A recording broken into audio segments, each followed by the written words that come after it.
ಆಯುರ್ವೇದ ಅನ್ನೋದು ಸಹಸ್ರ ವರ್ಷಗಳ ಹಿಂದಿನ ಒಂದು ಪದ್ಧತಿ. ತಮಗೆಲ್ಲರಿಗೂ ಗೊತ್ತು, ಹಿಪೋಕ್ರೇಟ್ಸ್ ಕ್ರಿಸ್ತಪೂರ್ವ 460ರಿಂದ 64ರಿಂದ 386ನೇ ವರ್ಷದವರೆಗೆ ಅವರು ಜನಿಸಿದ್ರು. ಆಗಿದ್ದ ಆಯುರ್ವೇದ ಪದ್ಧತಿ ಚಾಲನೆಯಲ್ಲಿದೆ. ಆಯುರ್ವೇದ ಅಂತ ಇದೆ ಅಂತ ಹೇಳಿದ್ರೆ ಔಷಧೀಯ ಸಸ್ಯಗಳ ಪ್ರಾಮುಖ್ಯತೆ ಇದ್ದೇ ಇರ್ತದೆ. ಸಹಸ್ರ ವರ್ಷಗಳಿಂದ ಇಂಥ ಒಂದು ಆಯುರ್ವೇದ ಪದ್ಧತಿ ಚಾಲ್ತಿಯಲ್ಲಿದ್ದು, ಕಾಲಕ್ರಮೇಣ ಸುಮಾರು ಕೆಲವು ವರ್ಷಗಳಿಂದ, 100 ವರ್ಷ ಅನ್ನೋದು ಬೇಡ, 10 ವರ್ಷಗಳಿಂದ ಅಲೋಪತಿ ಅಂತ ಒಂದು ವಿನೂತನ ಆಧುನಿಕ ಆರೋಗ್ಯ ಪದ್ಧತಿ, ಅದಕ್ಕೆ ಚಿಕಿತ್ಸಾ ಪದ್ಧತಿ ನಮ್ಗೆಲ್ಲರಿಗೂ ಇಲ್ಲಿ ಬಂದಿರತಕ್ಕಂಥದ್ದು, ಚಾಲನೆಯಲ್ಲಿರ್ತಕ್ಕಂಥದ್ದು, ಪ್ರಚಲಿತದಲ್ಲಿರ್ತಕ್ಕಂಥದ್ದು ತಮ್ಗೆಲ್ಲರಿಗೂ ಗೊತ್ತು. ತದನಂತರ ಹೀಗೆ ಇಂಥ ಒಂದು ಅಲೋಪತಿ ಅನ್ನೋ ಒಂದು ವೈದ್ಯಕೀಯ ಪದ್ಧತಿಯಲ್ಲಿ ಸಾಕಷ್ಟು ಅಡ್ಡ ಪರಿಣಾಮಗಳು ಎದುರಾಗ್ತಾ ಇದ್ದು, ಮತ್ತೆ ಈಗ ನಾವು ಪ್ರಪಂಚದ ಎಲ್ಲ ಸಾರ್ವಜನಿಕರು ಆಯುರ್ವೇದದ ಕಡೆ ವಾಲ್ತಿರೋದು ತಮ್ಗೆಲ್ಲರಿಗೂ ಗೊತ್ತು. ಈ ಹಿನ್ನೆಲೆಯಲ್ಲಿ ಆಯುರ್ವೇದ ಎಷ್ಟು ಪ್ರಾಮುಖ್ಯತೆ ಪಡೆದಿದೆ, ಅಷ್ಟೇ ಔಷಧೀಯ ಸಸ್ಯಗಳ ಪ್ರಾಮುಖ್ಯತೆ. ಫ್ರೆಂಡ್ಸ್, ಅಧಿಕಾರಿಗಳೇ, ತಮ್ಗೆಲ್ಲರಿಗೂ ಗೊತ್ತು, ಮಾನ್ಯ GA ಸುದರ್ಶನ್ ಸಾಹೇಬರು, PCCF ಸಾಹೇಬರು ತಮ್ಮ ಭಾಷಣದಲ್ಲಿ, ತಮ್ಮ ಮಾತಲ್ಲಿ ಹೇಳ್ತಾ ಇದ್ರು, ಪ್ರಾಸ್ತಾವಿಕ ನುಡಿಯಲ್ಲಿ, ಕರ್ನಾಟಕದ ರಾಜ್ಯದಲ್ಲಿ, ಒಂದೇ ಒಂದು ರಾಜ್ಯದಲ್ಲಿ ಪ್ರತಿ ವರ್ಷ 100 ಮೆಟ್ರಿಕ್ ಟನ್ ಅಷ್ಟು, ಅದೇ ರೀತಿಯಾಗಿ ಭಾರತದಲ್ಲಿ 4000ದಿಂದ 5000 ಮೆಟ್ರಿಕ್ ಟನ್ ಅಷ್ಟು ಈ ಔಷಧೀಯ ಸಸ್ಯಗಳನ್ನ ಆಯುರ್ವೇದ ಪದ್ಧತಿಗೆ ಅದನ್ನ ಬಳಸ್ಕೊಳ್ತಾರೆ. ಅದೇ ರೀತಿಯಾಗಿ ಕರ್ನಾಟಕಕ್ಕೆ ತಗೊಂಡ್ರೆ 100 ಮೆಟ್ರಿಕ್ ಟನ್ ಅಲ್ಲಿ I have read somewhere else 40% ನಮ್ಮ ಗಮನಕ್ಕೆ ಬರದೆ ಇಲ್ಲಿಗಲ್ ಆಗಿ ಅರಣ್ಯ ಪ್ರದೇಶದಿಂದ ಅದನ್ನ ಈ ಔಷಧೀಯ ಸಸ್ಯಗಳನ್ನ ಕಲೆಕ್ಟ್ ಮಾಡ್ತಾರೆ.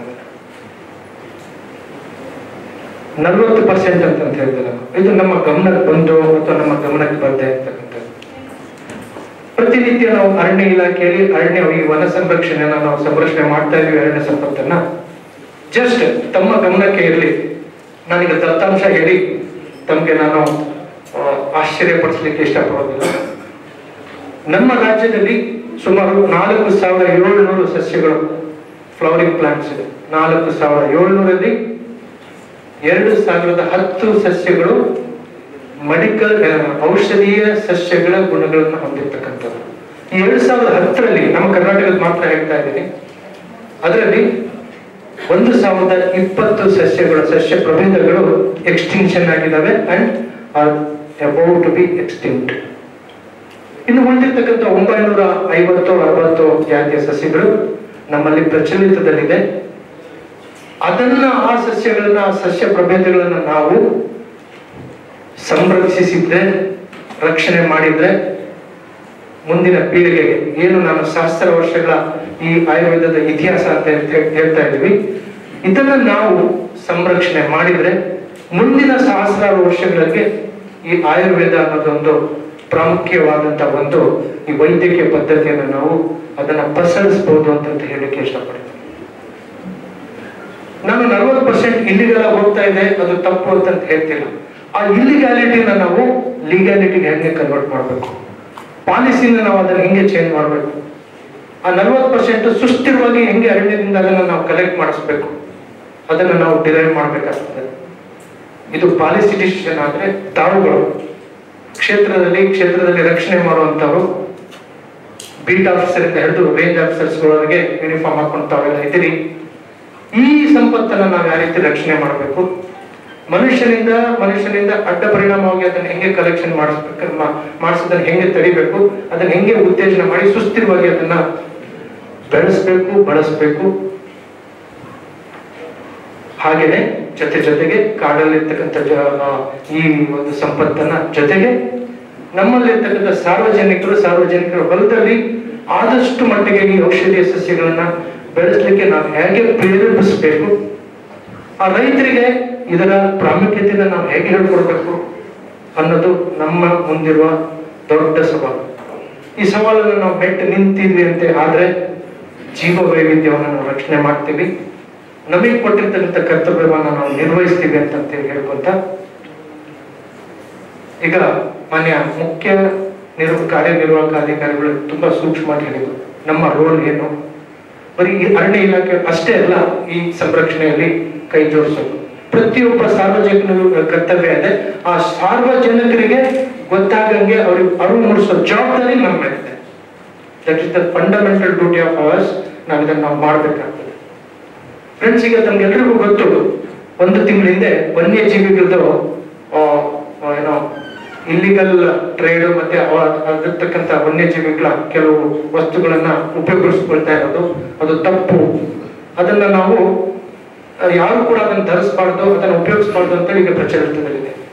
ಇದು ಇವತ್ತಿನಲ್ಲ, ಕಾನೂನು 1972 ಬಂತು, ಹಾಗೆ ಸೈಟಿಸ್ ಬಂತು 74-75ರಲ್ಲಿ, ಅವಾಗ್ಲಿಂದ ಇದೆ. ಬಟ್ ಆದ್ರೆ ಯಾವ ಸಾರ್ವಜನಿಕರಿಗೂ ಗೊತ್ತಿಲ್ಲ ಇದು ತಪ್ಪು, ಇದನ್ನ ಹಿಂಗೆ ಉಪಯೋಗಿಸ್ಬೇಕು, ಉಪಯೋಗಿಸಬಾರ್ದು ಅಂದ್ರೆ ನಾವು ಅವರಿಗೆ ಅರಿವು ಮೂಡಿಸಿಲ್ಲ. ಅದೇ ರೀತಿಯಾಗಿ ಈ ಆಯುರ್ವೇದದ ಪದ್ಧತಿ ಔಷಧಿಯ ಸಸ್ಯಗಳ ಬಗ್ಗೆ ಜಸ್ಟ್ ಕೊಡ ಎಕ್ಸಾಂಪಲ್, ಮಾನ್ಯ ಸುದರ್ಶನ್ ಸಾಹೇಬರು ಹೋದ ವರ್ಷ ಒಂದು ಕಾರ್ಯಾಗಾರವನ್ನ ಬಳ್ಳಾರಿಯಲ್ಲಿ ಹಮ್ಮಿಕೊಂಡಿದ್ರು. ಅದು ಒಬ್ಬ ಅತ್ಯಂತ ಸಮೃದ್ಧಿಯಾದಂತ ಅಭಿವೃದ್ಧಿ ಹೊಂದಿದ ಒಬ್ಬ ರೈತನ ಹೊಲದಲ್ಲಿ ಕಾರ್ಯಾಗಾರ ಇಟ್ಟಿದ್ರು. ಕುರುಗೋಡು ಅಂತ ಹೇಳಿ ಪ್ರದೇಶದಲ್ಲಿ ಯಾವುದೇ ಬೆಳೆ ಬೆಳೀತಕ್ಕಂಥ ಪ್ರದೇಶದಲ್ಲಿ ಒಬ್ಬ ರೈತ 100 ಎಕರೆ ಜಮೀನಲ್ಲಿ ಮಾಕಳಿ ಬೇರನ್ನ ಬೆಳೆದು ರಾಷ್ಟ್ರ ಮಟ್ಟದಲ್ಲಿ ತನ್ನ ಇನ್ಕಮ್ ಅನ್ನು ತಾನೇ ಜನರೇಟ್ ಮಾಡಿ ಅಭಿವೃದ್ಧಿ ಹೊಂದದಲ್ಲದೆ ಈ ಔಷಧೀಯ ಸಸ್ಯಗಳ ಏನು ಡಿಮಾಂಡ್ ಏನಿದೆ ಅದನ್ನು ಪೂರೈಸೋದ್ರಲ್ಲಿ ಕ್ರಮ ವಹಿಸಿರ್ತಕ್ಕಂಥ ಒಬ್ಬ ರೈತನ ಜಮೀನಿನಲ್ಲಿ ಈ ಕಾರ್ಯವನ್ನ ಹಮ್ಮಿಕೊಂಡಿದ್ರು. ಹೀಗೆ ಒಬ್ಬ ರೈತ ಏನು ಬೆಳೆದೆ ಇರ್ತಕ್ಕಂಥ ಜಮೀನಲ್ಲಿ 100 ಎಕರೆ ಮಾಕ್ಲಿ ಬೇರನ್ನ ಅಥವಾ ಯಾವುದೇ ಒಂದು ಸಸ್ಯಗಳನ್ನ ಔಷಧೀಯ ಸಸ್ಯಗಳನ್ನ ಬೆಳೆಸಿ ರಾಷ್ಟ್ರ ಮಟ್ಟದಲ್ಲಿ ಅವನ ಪ್ರಖ್ಯಾತಿ ಹೊಂದುತ್ತಾನೆ ಅಂತ ಹೇಳಿದ್ರೆ ಅಂತ ರೈತರು ನೂರಾರು ರೈತರುಗಳು ತಮ್ಮ ಅಕ್ಕಪಕ್ಕ ಇದ್ದಾರೆ. ಇಂಥ ರೈತರುಗಳನ್ನೆಲ್ಲ ತಾವೆಲ್ಲ ಉಪಯೋಗಿಸಿಕೊಂಡು ಔಷಧೀಯ ಸಸ್ಯಗಳ ಪ್ರಾಮುಖ್ಯತೆ ಅದನ್ನ ತಿಳಿಸಿ ಈ ಔಷಧೀಯ ಸಸ್ಯಗಳ ಏನು ಡಿಮಾಂಡ್ ಏನಿದೆ ಅದನ್ನ ನಾವು ಆ ಡಿಮಾಂಡ್ ಅನ್ನ ಮಿಟಿಗೇಟ್ ಮಾಡೋ ಕಡೆ ಗಮನ ಹರಿಸಬೇಕು. ಅದರ ಜೊತೆಗೆ ನಮ್ಮಲ್ಲಿ ಇರ್ತಕ್ಕಂಥ ಈ ಜೀವ ವೈವಿಧ್ಯವನ್ನು ಸಂರಕ್ಷಣೆ ಮಾಡಬೇಕು ಅಂತ ಹೇಳ್ತಾ ಇವತ್ತು ಬಹಳ ಮುಖ್ಯವಾದ ಕಾರ್ಯಾಗಾರ, ಯಾರು ಕೂಡ ನೆಗ್ಲೆಕ್ಟ್ ಮಾಡೋ ಹಾಗಿಲ್ಲ. ತಾವೆಲ್ಲ ಸಮವಸ್ತ್ರಧಾರಿಗಳು, ಶಿಸ್ತಿನ ಸಿಪಾಯಿಗಳು. ಇವತ್ತು ಕೂಡ ಸಾಯಂಕಾಲದವರೆಗೆ ಮತ್ತೆ ನಾಳೆನೂ ಕೂಡ ಕೆಲವರು ಈ ಶಿಸ್ತನ್ನ ಈ ಸಂಯಮವನ್ನ ಕಾಪಾಡಿಕೊಂಡು ಈ ಕಾರ್ಯಾಗಾರವನ್ನ ಯಶಸ್ಸುಗೊಳಿಸಬೇಕು. ಅದರಲ್ಲಿ ಬಹುಮುಖ್ಯವಾಗಿ ನಾನು ಹೇಳೋದು ನಮ್ಮ ಸಿಬ್ಬಂದಿಯವರಿಗೆ, ಅಧಿಕಾರಿಗಳಿಗೆ, biodiversity act, that is very very very very important act which is much more stronger than our Karnataka forest act. ಅದರ ಬಗ್ಗೆ ತಾವುಗಳಿಗೆ ಅದ್ರ ಬಗ್ಗೆ ನನಗೂ ಸೇರಿ ಅಷ್ಟು ಜ್ಞಾನ ಇಲ್ಲ. ಅದನ್ನ ಆದಷ್ಟು ನಾವು ತಿಳ್ಕೋಬೇಕು. ಅದನ್ನ ಯಾವ ರೀತಿ ನಾನು ನನ್ನ ಕ್ಷೇತ್ರ ಮಟ್ಟದಲ್ಲಿ ಅದನ್ನ ಪ್ರಚಲಿತದಲ್ಲಿ ತರಬೇಕು ಅನ್ನೋದ್ರ ಬಗ್ಗೆ ತಾವೆಲ್ಲ ನಿಗಾ ವಹಿಸಬೇಕು ಅಂತ ಹೇಳ್ಕೊಂತ ಇಂಥ ಒಂದು ಸುಂದರ ಕಾರ್ಯಾಗಾರವನ್ನ ಮಾನ್ಯ ನಮ್ಮ ಅರಣ್ಯ ಇಲಾಖೆಯ ಹಿರಿಯ ಅಧಿಕಾರಿಗಳು ಸುದರ್ಶನ್ ಸಾಹೇಬರು ನಮ್ಮ ನಂಬಿಕೆಗೆ ಅರ್ಹರಾಗಿ ಇಂಥ ಒಂದು ಕಾರ್ಯವನ್ನು ಇಲ್ಲಿ ಆಯೋಜಿಸಿದ್ದಾರೆ. ಈ ಕಾರ್ಯಾಗಾರವನ್ನು ಖಂಡಿತವಾಗ್ಲೂ ನಾವು ಉಪಯೋಗ ಪಡಿಸ್ಕೋಬೇಕು ಅಂತ ಹೇಳ್ಕೊಂತ ತಾವೆಲ್ಲರೂ ಇಲ್ಲಿ ಬಂದಿದ್ದೀರಿ. ತಮ್ಮ ಸಾಮರ್ಥ್ಯದೊಂದಿಗೆ ಇತರೆ ಸಂಪನ್ಮೂಲ ವ್ಯಕ್ತಿಗಳ ಸಾಮರ್ಥ್ಯವನ್ನು ಸಮ್ಮಿಳನಗೊಳಿಸಿ ಈ ಕಾರ್ಯಾಗಾರವನ್ನು ಯಶಸ್ಸುಗೊಳಿಸಬೇಕಾಗಿ ತಮ್ಮನ್ನು ಕೋರ್ಕೊಂತ ನನಗೆ ಒಂದೆರಡು ಮಾತನ್ನು ಮುಗಿಸ್ತಾ ಇದ್ದೀನಿ. ಜೈ ಹಿಂದ್, ಜೈ ಕರ್ನಾಟಕ.